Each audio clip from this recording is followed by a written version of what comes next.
gentlemen, jumpa lagi.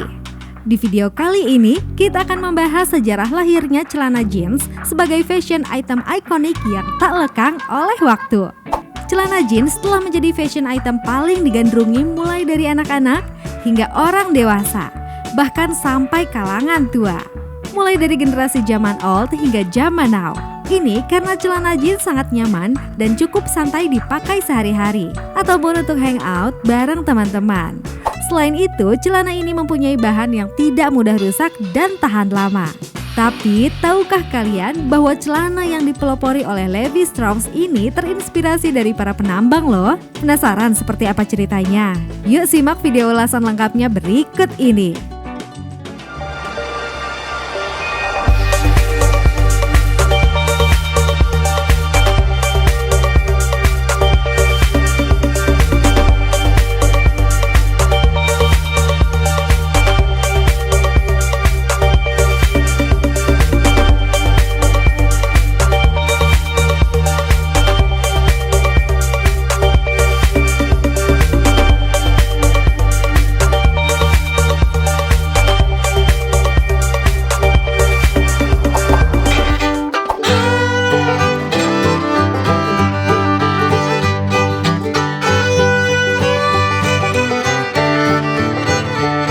Sebelum kita mengupas habis asal mula celana jeans dan perkembangannya hingga menjadi fashion item yang tidak pernah dimakan usia, kalian harus tahu dulu bagaimana awal mula kain untuk membuat celana jeans.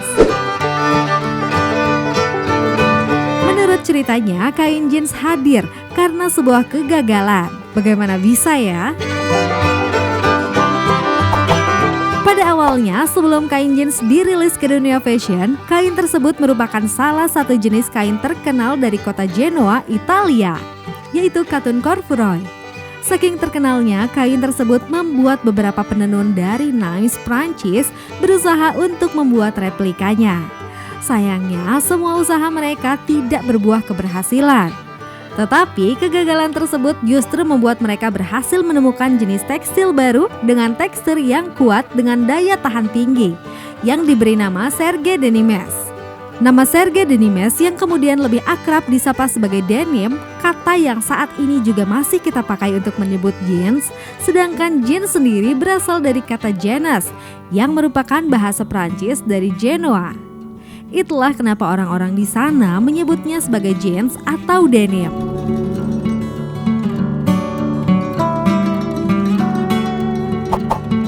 Produksi celana jeans pertama kali dibuat karena permintaan para penambang emas di Amerika.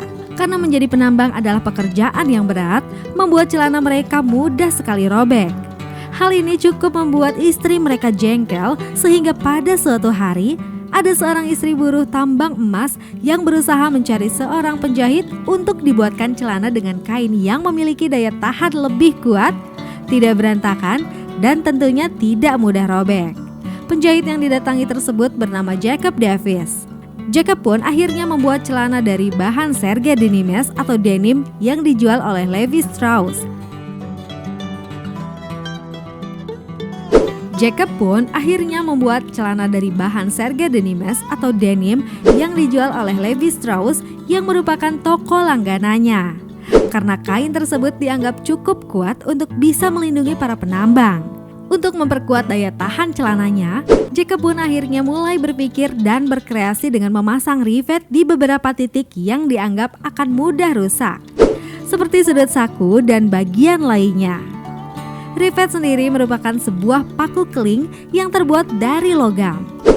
For your info, untuk kalian yang belum tahu rivet, di setiap celana jeans pasti ada besi kecil mirip paku di bagian atas saku. Nah, itulah yang dinamakan rivet.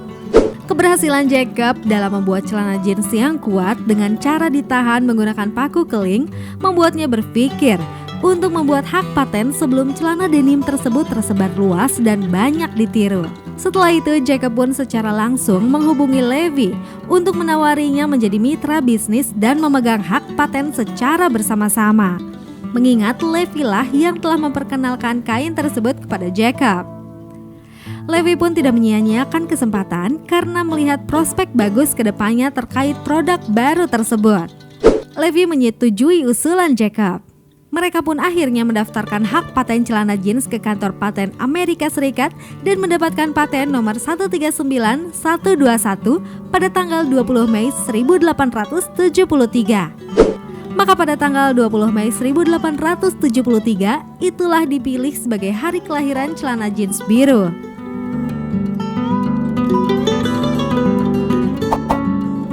Dalam mematenkan produknya, Jacob dan Levi menggunakan nama Levi Strauss & Co. sebagai nama perusahaan clothing milik mereka. Dengan perkembangan zaman dan permintaan pasar, desain celana ini mengalami beberapa perubahan hingga akhirnya jumlah kantong pada celana jeans mulai bervariasi. Pada bagian belakang celana tertempel logo perusahaan tersebut yang dikenal dengan Levi's Jeans. Hal inilah yang mungkin membuat beberapa orang menyebut celana jeans sebagai celana Levi's.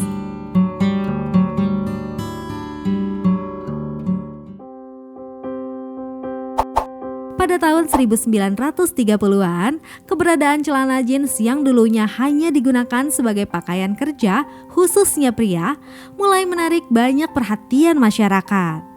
Hal ini tidak lain karena banyaknya film layar lebar di mana pemerannya yang menjadi koboi selalu menggunakan denim jeans.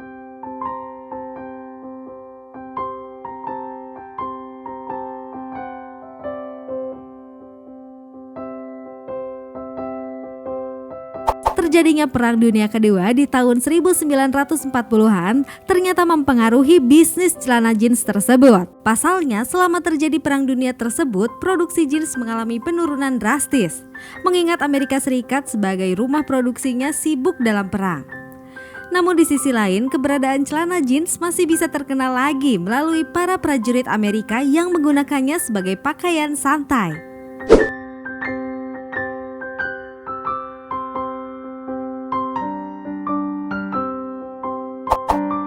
Seiring dengan perkembangan zaman, warna celana jeans pun mengalami perubahan.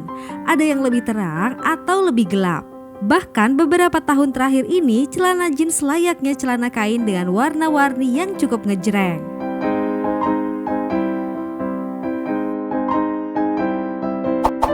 Namun, keberadaan blue jeans tetap tidak akan tergantikan dan masih menjadi celana jeans paling populer. Selain dari segi warna, desain celana jeans pun semakin beragam. Mulai dari yang berbentuk skinny, stretch, slim, flare, dan bootcut.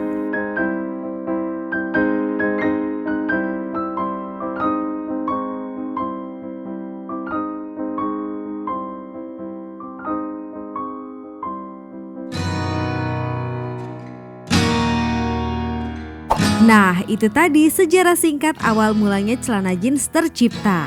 Hingga saat ini bahan dan desain jeans terus mengalami perkembangan. Celana jeans di era sekarang masih tetap menjadi pilihan terfavorit di segala usia, terutama anak muda. Celana jeans tidak hanya digunakan ketika bepergian, tetapi sudah menjadi busana casual yang digunakan sehari-hari. Bahkan anak muda zaman sekarang banyak yang menyukai celana jeans dengan model sayatan atau sobek pada bagian lututnya. Katanya sih fashion dan kece.